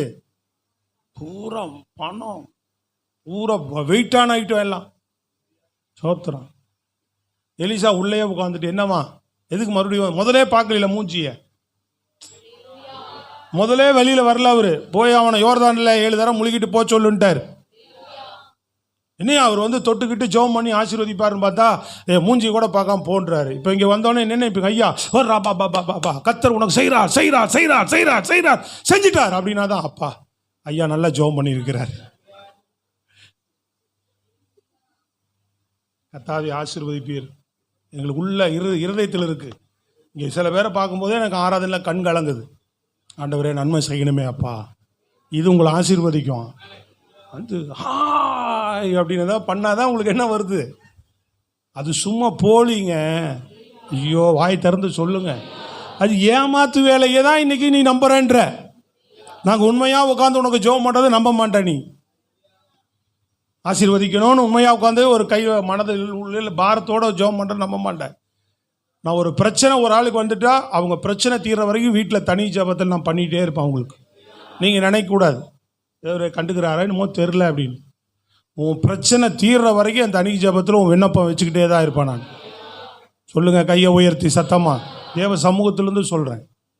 அவங்க கொடுக்குறவங்க கொடுக்காதவங்க கஷ்டப்படுறவங்க இருக்கிறவங்க அதெல்லாம் கிடையாது. சர்ச்சுக்கு வந்துட்டேன் இவங்க ஆண்டவருடைய பிள்ளை, ஆண்டவரை நேசிக்கிறாங்க. அவங்களுக்கு ஒரு பிரச்சனை இருக்குது, அது தீர்ற வரைக்கும் தேவ சமூகத்தை தட்டிகிட்டே தான் இருப்பேன் நான். சோத்திரம். என்கிட்ட ஆவியானவர் எனக்கு கொடுத்த ஒரு கிருபை, அது தீரணும். அது வரைக்கும் ஆண்டவர்கிட்ட ஒரு பெருமூச்சு விட்டுக்கிட்டே இருப்பேன். ஆண்டவரே அந்த குடும்பத்தை நினைங்கப்பா, கண்ணீரோடு அந்த பிரச்சனையில் நிற்கிறாங்க, உதவி செய்யுங்கன்னு கேட்டுக்கிட்டே தான் இருப்பேன். உதவி செய்வார் ஆண்டவர் நிச்சயமாக. சோத்திரம். அல்லேலூயா. இப்போ ரெண்டாவதும் வரல எலிசா வெளியில். என்னவா மறுபடியும் வந்துக்கிறார், சுகமாயிட்டாராம். அப்படியா? அதனால உங்களுக்கு நிறையா பொண்ணு அது இது கேஎஸ்சி போய் பில்டப் கூட சொல்லியிருக்கிறான். எடுத்துகிட்டு போக சொல்லு, எல்லாத்தையும் எடுத்துகிட்டு போ, ஆண்டவரை மகிமைப்படுத்த சொல்லு. சொல்லுங்க அல்லேலூயா. எங்கிட்ட 202 வந்திருக்குங்க. நான் சுண்ணாம்பு கல்வாய் சர்ச்சில் இருக்கும்போது வெளிநாட்டிலேருந்து ஒரு பணம் வந்திருக்கு, 10 கோடி ரூபா மேலே வந்திருக்கான். அது வந்து ட்ரஸ்ட் மூலமாக இருந்து தான், ட்ரஸ்ட் ஓப்பன் பண்ணி தான் வெளியில் ரிலீஸ் பண்ண முடியுமா அந்த பணத்தை. ஒருத்தர் வந்து என்கிட்ட ஒட்டாரமாக உட்காந்து கேட்குறாரு, உங்கள் ட்ரஸ்ட்டு ஃபார்ம் பண்ணிக்கிறீங்களான்னார். ஃபார்ம் பண்ணிக்கிறேன், பேங்க் அக்கௌண்ட்டெல்லாம் இருக்குது. இப்போ இதில் நீங்கள் 10 கோடி அதில் தள்ளினீங்கன்னா உங்களுக்கு 1 கோடி கமிஷன் தரோம். எப்படி? 9 கோடி அவன் எடுத்துன்னு போயிடுவானா. ட்ரஸ்ட்டில் பணம் வருதுன்னா பிரச்சனை கிடையாது. அப்புறம் ஐயோ எனக்கு அதில் ஆகிடும், அப்போ 2 கோடி கூட தரேங்க, நான் அப்போவே இடம் வாங்கியிருப்பேன். சொல்கிறது விளங்குதாங்க? உண்மை தான் சொல்கிறேங்க. அப்போ 2 கோடி கூட தரோம். ட்ரஸ்ட்டில் பணத்தை மட்டும் வேணாம், ட்ரஸ்ட் இல்லாமல் ட்ரான்ஸ்ஃபர் பண்ண முடியாது அந்த பணத்தை. ஒரு ட்ரஸ்ட்னா அந்த பணத்தை என்ன பண்ணிடலாம், உங்களுக்கு உடனே போட்டு விட்றேன்றாங்க ட்ரஸ்ட் மூலமாக. ட்ரஸ்ட்டுக்குன்னா இந்தியாவில் பணத்தை ஈஸியாக அனுப்பிடலாம். அப்போ பணம் வந்தோடனே அதை நான் தான் கையெழுத்து போட்டு வெளியில் எடுக்கணும். பணத்தை எடுத்தோன்னே இவனுக்கு 8 கோடி வச்சிடணும், எனக்கு 2 கோடி கொடுத்துட்றேன்றான். பத்திரம்லாம் பதிவு முதலே உங்களுக்கு சைன் பண்ணி கொடுக்குறோம். வேணாயா. 2 பேர் அது மாதிரி வந்தாங்க. சோத்திரம். சொல்கிறது விளங்குதாங்க? 2 பேர் அந்த மாதிரி வந்தாங்க ட்ரஸ்ட் மூலமாக பணம் கொடுக்கறது. நிறைய சில சர்ச்சுக்கெலாம் வராங்க, நிறைய பேர் அதை ஏற்றுக்கிறது இல்லை. தண்டையார்பேட்டை சபைக்கும் பாஸ்டர்கிட்டே வந்தாங்க, அவரும் ஏற்றுக்க மாட்டேன்ட்டார். அதெல்லாம் எங்களுக்கு தேவையில்லை. சோத்திரம். அல்லேலூயா. யாராவது வந்து காணிக்கையாக வந்து ஒரு தெரிஞ்சு முகம் பார்த்து கொடுத்தாங்கன்னா வாங்கிக்கலாம். தெரியாத முகம் வந்து ஒருத்தன் காணி கொடுக்குறான்னா கூட வாங்கக்கூடாது. யார் என்ன தெரியாது, நீ என்ன திடீர்னு வந்து காணி கொடுக்குற. சோத்திரம். அல்லேலூயா. சொல்கிறது விளங்குதாங்க? சில பேர் சபையில் கூட கஷ்டப்படுறவங்க தான் உயர்ந்த காணிகள் திடீர்னு கொண்டு வந்தால், ஏன் இப்படி கொண்டு வர, என்ன விஷயம் கேட்டு திருப்பி கொடுத்துருக்குறேன் நிறைய பேர்த்துக்கு. அது தகுதி உள்ளதுனா தான் வாங்கிவேன். சாம்பியல் கொண்டு வந்து கொடுத்தான், ஒரு நகை மனைவி ஒப்பு கொடுத்துருச்சு, விற்று காணிக்க போடுறேன்னு பொருத்தனை பண்ணிட்டான். நிறைய பேர் விற்று வாயில் போட்டுருவோம்ல, நகையெல்லாம் ஒப்பு கொடுப்பான். ஆனால் என்ன பண்ணுவான், விற்று நானே செலவு செய்து கொள்ளுவேன். அது ஆண்டவர் பார்த்து தான் வரணுமா. அது அவனுக்கு நான் சொல்லலை, அவனாக முடிவு பண்ணி என்ன பண்ணிட்டான், நகை விற்று 1.5 லட்ச ரூபா. நான் ரொம்ப நகை இல்லை, கம்மியாக தான் இருந்திருக்குது. 1.5 லட்சம் 1.25 லட்சத்துக்கு விற்று கொண்டு வந்து ஐயா அது நான் ஆண்டவருக்கு குழந்தை பிறந்தா ஒப்பு கொடுக்குறோன்னு முடிவு பண்ணிட்டோம். குழந்தை அந்த பிள்ளைக்கு பிறக்கலை, தங்கி களைஞ்சி போச்சு. அதனால் குழந்தை நின்று பிறந்துட்டா இந்த ஆண்டவருக்கே கொடுக்குறோன்னு முடிவு பண்ணிட்டோம். அப்படி கொண்டு வந்து காணிக்க என்கிட்ட வச்சிட்டான். சோத்திரம். கொடுத்துட்டான். நான் ஜெபம் பண்ணி வாங்கிட்டு சொன்னேன், உனக்கு என்ன கடன் இருக்குது? ஏன்னா அப்போ தான் கல்யாணம் முடிஞ்சு 1.5 வருஷம் ஆகுது. இன்னும் கல்யாணத்துக்கு வாங்கின கடன்லாம், தங்கச்சிக்கு பண்ண கடன்லாம் அங்கெல்லாம் கொஞ்சம் இருக்குது. இந்தா எடுத்துன்னு போய் கொடுத்துரு. சோத்திரம். சத்தமாக சொல்லுங்க பார்ப்போம். ஆமாம். என்னட்டா அவன் நகையும் விற்று கொடுத்துட்டு கடங்காரனாகவும் உட்காந்துருக்கணும். அப்படி சூழ்நிலை அவனுக்கு இருந்ததுனால நான் என்ன பண்ணிட்டேன், பணத்தை திருப்பி என்ன பேங்க் அந்த அக்கௌண்ட்டு கடனை அப்படியே அப்படின்னு ஒரு அமௌண்ட்டை தூக்கி அப்படியே கொடுத்துட்றான்ட்டேன். இன்னாட்டி வாங்கிறது தெரியாதா? சொல்கிறது விளங்குதாங்க? எனக்கு ரைட்ஸ் இருக்குது. என்னட்டா அவன் நான் பொருத்தனை பண்ணிட்டேனேன்றான். நான் பொருத்தனை பண்ணேன், நான் ஜோம் பண்ணிட்டேன்லாம் வாங்கிட்டேன்ல, நான் தான் இப்போ திருப்பி தரேன் உனக்கு. கொடுத்துரு. சோத்திரம். ஒரு அல்லேலியா சொல்லுங்க. அதுதான் நம்ம சில காரியங்கள்லாம் அப்படிலாம் இருக்க மாட்டோம் நாங்கள். சொல்கிறது விளங்குதாங்க? சத்தமாக சொல்லுங்க. அதனால் அது சாபம் இல்லை, எனக்கு ஆசீர்வாதம் தான். ஆனால் அவன் பிரச்சனையோடு இருக்கிறான், எனக்கே தெரியும். அவன் இப்போ வேலையும் போயிடுச்சு, கம்மியான வருமானத்தில் இருக்கிறான், கடன் அடைக்க முடியாது அவனால். கடனையும் இப்போ பொண்ணும் வேலைக்கு போயிட்டு இருந்த ஒய்ஃபும் வீட்டில் உட்காந்துக்குச்சு. இதெல்லாம் நம்ம யோசிச்சு தான் செஞ்சேன். அதுவும் வீட்டில் உட்காந்துக்குச்சு. அவன் வருமானம் ஒன்று கம்மியாக இருக்குது, இப்போ சம்பளம் கம்மியாக இருக்குது. இதை சம்பாரித்து நீ குடும்பம் நடத்துறதே பெருசு, இவன் எங்கே கடன் கட்ட முடியும்? சோத்திரம். அல்லேலூயா. அவர் தான் இந்த பொண்ணுக்கு பையனுக்கு 1 வருஷம் பிறந்த நாளுக்கு என் வீட்டில் வந்து கூப்பிடல. உங்களெல்லாம் நான் கூப்பிட்டு போனேன்ல, அவர் என்னை வந்து கூப்பிடல. அவர் சோத்திரம். அல்லேலூயா. சொல்லுங்க சத்தமா. சரி. ஆனால் ஆண்டவர் ஆசீர்வதிப்பார். தெரியாமல் செய்கிறான் அவன், அதனால் அதையே நினச்சி துக்கப்பட்டுறாத. சோத்திரம். அல்லேலூயா. சொல்லுங்க பார்ப்போம். விளங்கி கொள்றதுக்காக தான், மற்றவங்களும் விளங்கிக்கிறதுக்காகவும் அவனும் விளங்கியிருக்காக தான் சொல்கிறேன். இவ்வளோலாம் வாங்க வாங்கன்னு கூப்பிட்டு போனேன்ல, அவர் தான் வந்து கூப்பிடல. வீட்டில் எல்லோரும் வந்துடுவாங்க வீட்டுக்கு, சொல்லி இங்கே பேசுவாங்க, வீட்டில் வந்து சொல்லிட்டு போயிடுவாங்க. ஸோ அதனால் தெரியாமல் செய்கிறான். அதனால் அதையே என்ன அப்படி அது ஒரு துக்கமாக நினச்சிக்காது. உன்னையும் குடும்பத்தையும் ஆசீர்வதிப்பார். ஏன்னா அது ஒரு கஷ்டமாக இருக்கக்கூடாது. அது ஐயோ இப்படி செஞ்சுட்டுமா அது நான் மறந்தாச்சு. அது பெருசாலாம் எடுத்துக்கல, உணர்த்தி வைக்கிறதுக்காக சொல்கிறோம். விளங்குச்சாங்க? அப்போது இந்த மாதிரி உள்ள சில பேர் சபிக்கப்பட்டாங்க ஆசீர்வதிக்கப்படுறதுக்கு பொதுவாக. ஆபிரகாம் தெளிவாக இருந்தார். வாய் திறந்து சொல்லுங்க, ஆபிரகாம் தெளிவாக இருந்தார். தவறான ஆசீர்வாதம் உள்ள வரக்கூடாது. மோல் இருந்து சொல்லுங்க. ஐயாமையான்னு பேசினா தெரியாது, சத்தம் கிளியராக ஒரே மாதிரி வரணும். முதல் நீ ஆசீர்வதிப்படுறதுக்கு உனக்கு என்ன வேணும்? என்ன வேணும்? தெளிவு. என்ன தெளிவு? என் குடும்பம், என் செட்டில்மெண்ட், நல்ல லைஃபு, நல்ல நல்ல தரமான நிலைக்கு என் குடும்பம் வரணும். வாலிப தம்பிகளுக்கு அது வரணும். நீ சம்பாரித்து உன் கல்யாணத்துக்கு பணம் சேர்க்கணும். சோத்திரம். அல்லேலூயா. எங்கள் அப்பா செய்வார் அப்படின்னு நின்றுட்டு இருக்கக்கூடாது. எங்கள் அம்மா பார்த்துக்குவாங்க நின்றுக்கூடாது. பொம்பளை பிள்ளைங்கள்லாம் படித்து வேலைக்கு போய் நீ சேர்க்கணும் கல்யாணத்துக்கு பணம். இன்றைக்கெல்லாம் நான் அன்றைக்கி 1 லட்சம் 1,4 லட்சம், இன்றைக்கி 10 லட்சம் வேணும். கல்யாணம் பண்ணுறோம். எவ்வளோ வேணும்? விளங்குதா இல்லையாங்க? கையை உயர்த்தி சொல்லுங்கள். நான் பேசிகிட்டு இருக்கிறது தேவனுடைய ஆசீர்வாதம். அதான் சொன்னேன், உலகத்தில் நிறையா வச்சுருக்கிறான் ஆசீர்வாதம். அதெல்லாம் எது? சாபத்துக்குரியது. நாளைக்கு அது நித்தியத்துக்கு போகாது, நரகத்துக்கு தான் போய் சேரணும். நம்ம தேவனால் தேவனால் ரட்சிக்கப்பட்டு, தேவனால் ஆசீர்வதிக்கப்பட்டு, தேவனுடைய ஆசீர்வாதமாகிய பரலோகத்துக்கு நாளைக்கு நித்தியத்தில் போய் சேரக்கூடியவங்க நீங்கள். நான் அதை குறித்து பேசிகிட்டு இருக்கிறேன். அவன் பிசாசினால் மந்திர கயிறு கட்டி மாந்திரிகம் பண்ணி அதை பண்ணி இதை பண்ணி ஏமாற்றி திருட்டுத்தனம் பண்ணி அரசியல்வாதியெல்லாம் கோடி கோடியாக வச்சுட்டு இருக்கிறாங்க இல்லையா? எப்படி வருது? ரோடு போடனா அவன் வீடை கட்டிக்கிறான். மக்கள் ரோடு போடுற கொடுத்த காசை என்ன பண்ணுறான்? வீட்டை கட்டி வச்சிருக்கிறான். சோத்திரம். அல்லேலூயா. அப்புறம் மக்களுக்கு தண்ணி பைப் போட்டு கொடு அப்படின்னு கூட்டான். அவன் வீட்டுக்கு தண்ணி பைப் போட்டுக்கிட்டான். யாரு கொடுக்கல?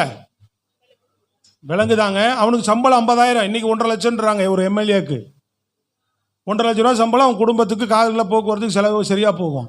ஆனால் கோடி கோடியாக கையில் பணம் எப்படி வருது? கோடி கோடியாக வச்சிருக்கிறாங்க. சோத்திரம். விளங்குதாங்க? அப்போ ஒரு ஐஸ்வர்யவான் போய் அழுதான் பார்த்தீங்களா? நரகத்தில் உட்காந்து ஐயோ வேதனை தாங்க முடியல, லாசருடைய ஒரு சொட்டு தண்ணீராவது எனக்கு அனுப்புங்க, நான் முடியாதுறான்ட்டாங்க. சொன்னது விளங்குச்சாங்க? இப்படி சம்பாதிக்கிறலாம் ஒரு நாளைக்கு அங்கே தான் போகணும். டைரெக்டாக நரகத்துக்கு போயிட வேண்டியது தான். ஹலோ. அதனால் தேவன், பரலோகத்தின் தேவன் நம்மை மனதார ஆசீர்வதிக்க விரும்புகிறார். அவர் ஒழுக்கம் உள்ள தேவன். அதனால் நீ விரும்பாத ஒன்றை உனக்கு கொடுக்க மாட்டார். நீ முதல் விரும்பி ஒரு தெளிவோடு ஆண்டவர் சமூகத்தில் ஜெபிச்சா உன்னை வெறுமையாக இல்லை, நிறைவுள்ளவனாக மாற்றுவார். அல்லேலூயா. அது சத்துரு எவ்வளோ போராடினாலும் அவர் விட்டு கொடுக்க மாட்டார். நீ உறுதியாக நீ நிற்கணும். நீ ஏன் நிற்காத போது ஆண்டவர் எப்படி சில விஷயத்தில் வாப்பா போகலான்னா வாங்க போகலான்ட்டு கூட கூட்டிகிட்டு போனவனே ஓடினான்னா, ஒரு விஷயமா பேசலாம் வாங்க அந்த கடைக்கு போயிட்டு வரலாம் வாங்கன்ட்டு பாதி வேலை கூப்பிட்டு போயிட்டு இல்லை எனக்கு ஒரு மாதிரி இருக்குது நான் வரேன்ட்டு போனால் நமக்கு எப்படி இருக்கும்? இல்லை வா அப்படி நம்ம ரொம்ப வம்பு பண்ணி அவனை கூப்பிட்டு போவோமா? அடப்பாவி இவனே ஓடுறான், நம்ம எதுக்குடா இந்த வேலைன்ட்டு போயிடுவோமா இல்லையா? ஆண்டவர் உன்னை ஆசீர்வதிக்கிறேன்னு சொல்லும்போது நீ ஏன் பயந்து ஓடுனா? தேவனை நம்பி நில்லு. கூட வர ஒரு பெரியவர் நம்பி நில்லு, உன்னை பெருக்கத்தை உண்டாக்குவேன்றார். இப்படி நான் உன்னை ஆசீர்வதிக்கும் போது பிசாசு வேற வழி தெரியாம உனக்குள்ள தந்திரமா ஏதாவது கொண்டு வருவான், அதை அனுமதிச்சிடாதேன்றார். கையை உயர்த்தி சொல்லுங்க. தந்திரமா ஏதாவது கொண்டு வருவான், அதை அனுமதிக்காத, அது சாபம். நான் உனக்கு வேண்டியதெல்லாம் நான் தருவேன். சத்தமாக சொல்லுங்க. எவ்வளோ வேணாலும் கர்த்தர் தருவார் நமக்கு. சொல்லுங்க. நீ விரும்பு, உன்னோட எல்லை பெருசாக போயிட்டே இருக்கும், உன் ஆசீர்வாதம் பெருகிட்டே தான் இருக்கும். அவரால் கொடுக்க முடியாது ஒன்றுமே இல்லை உன் வாழ்க்கையில். அதனால் இப்படிப்பட்ட ஒரு ஆசீர்வாதத்தை கர்த்தர் நம்ம கொடுக்க விரும்புகிறார். மரத்தில் தூக்கப்பட்ட எவனும் சபிக்கப்பட்டவன் என்று எழுதியிருக்கிறபடி கிறிஸ்து இயேசு நமக்காக சாபமாய் ஆபிரகாமுடைய ஆசீர்வாதத்தை உங்களுக்கு எனக்கு பெற்றுக் கொடுத்திருக்கிறார். அதனால் தேவனுடைய ஆசீர்வாதம் நம்ம மேலே இருக்கு. Praise lord. அல்லேலூயா. நல்லா ஜெபம் பண்ணுவோம். அப்படியே கைகளை உயர்த்தி ஜெபம் பண்ணுங்க பார்ப்போம். ஆமென். இந்த ஆசீர்வாதங்களுக்கு நேராக அல்லேலூயா. ஜீசஸ் மகிமை. அல்லேலூயா.